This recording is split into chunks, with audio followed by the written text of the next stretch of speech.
आप देखिए प्रशासन चौराहे पे खड़ा हुआ है, लेकिन बसों की लाइन नारीमन चौराहे तक पूरी बसों की लाइन है।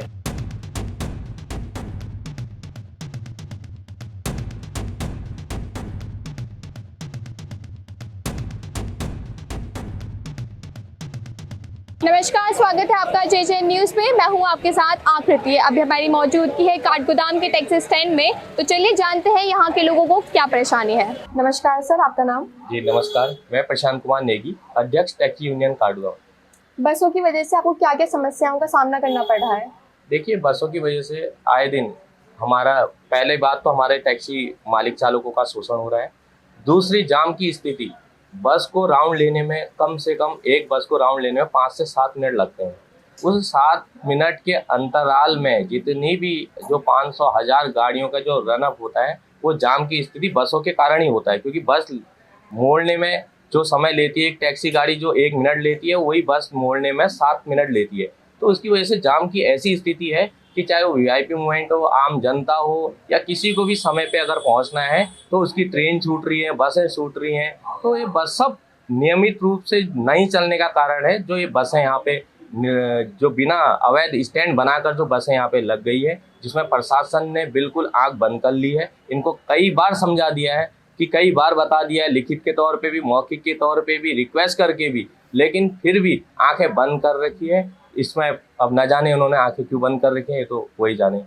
क्या प्रशासन यहाँ पे आती है, देखती है क्या चल रहा है क्या नहीं चल रहा है? प्रशासन आता है, वो अपना 2-4 चालान करता है, लेकिन चालान करने के बावजूद भी गाड़ियां एक कदम भी नहीं हिलती हैं।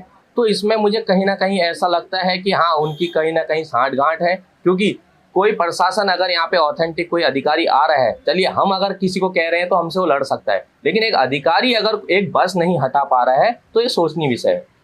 इससे आपकी रोजी रोटी में क्या असर पड़ रहा है? देखिए, रोजी रोटी में असर तो बहुत गहरा पड़ रहा है। क्यों? क्योंकि बस का जो किराया होता है, हम मानते हैं कि जो बस में जाने वाला है वो बस में ही जाएगा, लेकिन जहाँ पे आदमी को ऑप्शन मिलता है तो वहाँ पे वो टैक्सी छोड़ देता है। उनने कहा चलिए यार 20-25 का रन है, कोई बात नहीं, बस में चले जाते हैं, खिड़की खोल के हवा में ठंडी हवा खाते हुए चले जाते हैं। तो लेकिन व्यवस्थित तरीके से या तो आप निर्धारित कर दीजिए, लिखित में दे दीजिए कि काठगोदाम रेलवे स्टेशन को हमने केमू स्टेशन बना दिया है, या तो हमें आरटीओ परिवहन जो भी इनको परमिशन देता है वो हमें लिखित तौर पे दे दें। हम कह रहे हैं कि 50 गाड़ी लगाइए, लेकिन हमें लिखित तौर पे तो दें।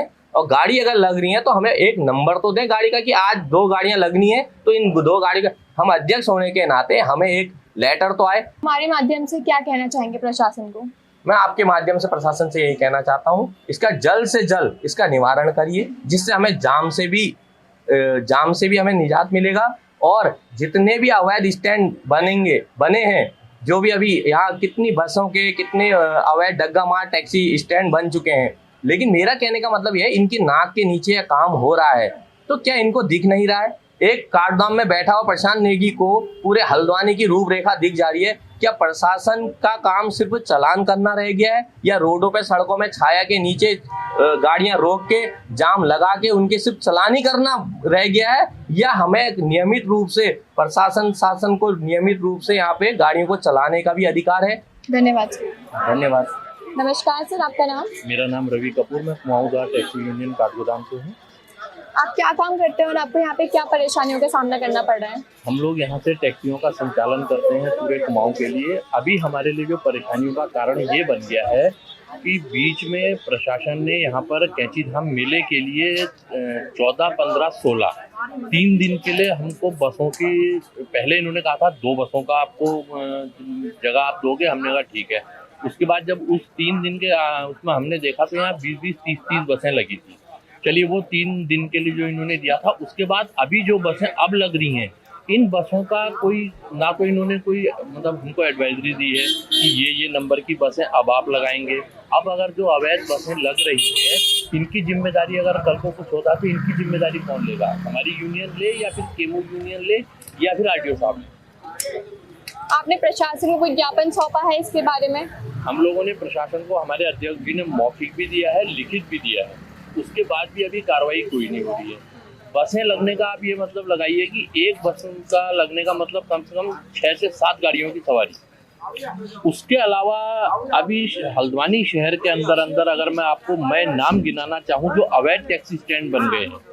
देखिए, पहला बन गया है सुशीला तिवारी के बगल में, बिल्कुल मैं नाम के साथ ओपन स्पष्ट कर रहा हूँ, सुशीला तिवारी के बगल में, होंडा एजेंसी के बरेली रोड बगल में, अमरदीप होटल के बगल में, हाइडिल गेट के बगल में और आपका शीश महल के बगल में। ये 5-6 मैं आपको नाम के साथ गिना रहा हूँ। जबकि जो रजिस्टर्ड हैं वो एक काठगोदाम स्टैंड है, एक हमारे को काठगोदाम कॉल टैक्स मिला था, वो आजकल अभी इसमें काम चल रहा है, नहर खुदी है। एक हल्द्वानी स्टैंड, मतलब जो लिखित के नाम पे जो हमको मिले हुए हैं कागजों में वो यही है। इसके अलावा जो ये अलग स्टैंड जिनसे अब संचालित हो रही है उसमें कौन सी यूनियन की गाड़ियां हैं? पहली बात, अगर कल को उस यूनियन मतलब किसी यात्री का बैग छूट गया मान लीजिए, या किसी यात्री से पहले तो ऐसा कोई ड्राइवर करता नहीं, फिर भी अगर कहीं कोई अभद्रता हो गई तो वो उसकी जिम्मेदारी कौन सी यूनियन ले? हम ले, हल्द्वानी यूनियन ले, लालकुआं ले, नैनीताल ले, कौन सी यूनियन उस चीज़ की जिम्मेदारी?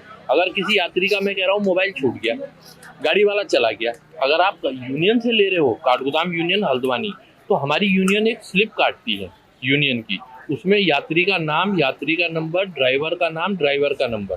अगर आपका कोई सामान छूट जाता है तो आप यूनियन के कार्यालय में जाके उस नंबर से पूरा ड्राइवर का पूरा नाम, पता, गाड़ी पूरा ले सकते हैं। मगर ये जो अवैध स्टैंड चल रहे हैं, अगर कल को इसमें कुछ हो जाता है तो इसकी जिम्मेदारी कौन सी यूनियन ले? हम तो लेंगे नहीं, क्योंकि हमारा स्टैंड है नहीं, हल्द्वानी यूनियन लेगी नहीं। अगर कल को किसी यात्री के साथ, किसी महिला के साथ कोई अभद्रता होती है, किसी का सामान छूटता है, कुछ होता है, उसकी जिम्मेदारी या तो प्रशासन लेगा, क्योंकि वो संचालित हो रहे हैं। और ये भी मैं आपको बनाऊं, बिना किसी की शय के ये संचालित नहीं हो रहे। धन्यवाद सर। नमस्कार सर, आपका नाम? मेरा नाम राहुल गिरी गोस्वामी। आपको बसों के माध्यम से क्या क्या परेशानियों का सामना करना पड़ रहा है? परेशानी क्या होती है यहाँ पर, को जो हमारा स्टैंड का जो काम होता है या सिर्फ ट्रेनों से काम होता है, जो गिनी चुनी 3 या 4 ट्रेन होती हैं, अगर उसमें भी जितनी भीड़ आती है बस में, एक जगह 30-60 जने, अगर 3 बसें भी लग गई तो आधी तो वही समेट लेती है। उसके बाद हमें 12 बजे एक शताब्दी आती है लास्ट ट्रेन, जिसके बाद हम बिल्कुल खाली हो जाते हैं। उसके बाद ना तो हम हल्द्वानी से कहीं सवारी कर सकते हैं, ना कहीं से कर सकते हैं, जिससे कि हमारा जो रोजगार है उसमें हमें बहुत दिक्कतें आती हैं। आपकी रोजी रोटी पे इसका क्या असर पड़ा है? मैम, रोजी रोटी में क्या असर पड़ा है, यहाँ से चक्कर चलने को बहुत कम मिलता है, काम हो ही नहीं पा रहा है, क्योंकि आधी सवारी सब बस में चली जा रही है। गिनी चुनी ऐसा तो नहीं है कि ये फिर यहाँ रोडवेज आएंगी, हमारा काम पूरा रेलवे से निर्भर है। बस 3 या 4 ट्रेनें हैं, एक वेडनेसडे और एक ट्यूसडे को एक गरीब रथ जरूर आती है, तो एक ट्रेन और बढ़ जाती है। अदरवाइज उसके बाद हमारे पास कोई ऑप्शन नहीं है यहाँ से काम करने के लिए। जब से बसेस लगी हैं तब से आपको लगता है कि असर पड़ा है? हाँ मैम, बिल्कुल, जब से बसेस लगी हैं तभी से ही असर पड़ा है। क्योंकि देखिए क्या होता है ना, अगर 2 या सपोज दैट 3 बसें भी लगी हैं तो 90, 100, 120 सवारी तो बस ही ले जा रही है, तो छोटी गाड़ी वाले करेंगे। फिर हमारी 400 टैक्सी हमारी यूनियन की भी है। कैची धाम मेले से पहले यहाँ पे सब कुछ सही था? नहीं मैम, देखिए बसों का तो यहाँ पहले से भी था ही, क्योंकि अब जब इन्होंने 15 या 16 तक यहाँ पर को बोल रहे थे कि हमारे पास परमिशन है, बट उसके बाद ये कंटिन्यू, अगर आप सुबह 5 बजे आएंगे तो आपको रोड के उस तरफ भी बसेस मिलेंगी। धन्यवाद सर। ठीक है, थैंक यू। नमस्कार सर, आपका नाम? मेरा नाम आनंद है। आपको क्या लगता है कि टैक्सी यूनियन के साथ अन्याय हो रहा है? बहुत अन्याय हो रहा है जी। क्या क्या अन्याय हो रहा है? देखिए, 15 जून से जो बसें लगी शटल सेवा में, उनको खाली 15 जून 16-17 तक का ही परमिशन था। वो रेगुलर बसें लग रही हैं यहाँ पर, और उनके लिए हमें काफ़ी परेशानी उठानी पड़ रही है। यहाँ पर हमारी जो 2-3 ट्रेनें आती हैं और हम लोग उन्हीं में निर्धारित हैं कि उन्हीं से काम करते हैं लगभग। तो अब वो रेगुलर बसें लग रही हैं तो काफ़ी परेशानी हो रही है। इससे आपकी रोजी रोटी पर भी असर पड़ा है? बहुत असर पड़ रहा है जी रोजी रोटी पर। जब हमारा मतलब एक आध चक्कर लगता था, वो एक चक्कर लगना ही मुश्किल पड़ रहा है। आप यहाँ पे टोल टैक्स भी देते हैं? टोल टैक्स तो क्या ही कहेंगे, पार्किंग का हुआ है, पार्किंग देते हैं। पार्किंग की जो यहाँ पर पार्किंग वाले हैं उनको पार्किंग देना पड़ता है, 30 रुपये शुल्क है उसका। ये जो बसेस लग रही हैं, ये कैची धाम के बाद लगना स्टार्ट हुए हैं या फिर पहले से ही आपको इतनी? पहले से भी कुछ बसें लगती थी और अब तो रेगुलर ही लग रही है। अब रेगुलर लग रही है? जी जी। पहले कम लगती थी, पहले उतनी नहीं लगती। 1-2 बसें लगती थी, अब तो रेगुलर बसें लग रही हैं, काफ़ी बसें लग रही हैं। आप मुझे बता सकते हैं कि लोग यहाँ पे जो मौजूद हैं वो टैक्सी को छोड़ के बसेस क्यों चल रहे हैं? अब देखिए जी, अब जो टैक्सी वाले हैं वो तो अपना टैक्सी चलाएंगे यहाँ से, जो बस वाले हैं, बस वाले अन्य कहीं से भी आ रहे होंगे, वो तो पता नहीं हमें। जो पैसेंजर्स हैं वो क्यों बसेस को ज़्यादा चुन रहे हैं? ताकि बसेस का किराया कम है? जी बिल्कुल, किराया कम है। क्या एक मोटा आप मुझे बता सकते हैं बसेस का किराया कितना है और टैक्सी का कितना देखो, है? शटल में उसका 150 रुपये बना रखा है और इसमें 200 रुपये का है छोटी गाड़ी में। टैक्सी का? जी। धन्यवाद सर। तो देखा आप सबने जहां मौजूद थे काठगोदाम के टैक्सी स्टैंड में और हमने जाना यहाँ के टैक्सी ड्राइवरों की क्या क्या समस्या है। फिलहाल इस खास खबर में इतना ही। मैं आकृति, कैमरा पर्सन प्रेरणा के साथ JJ न्यूज़ हल्द्वानी।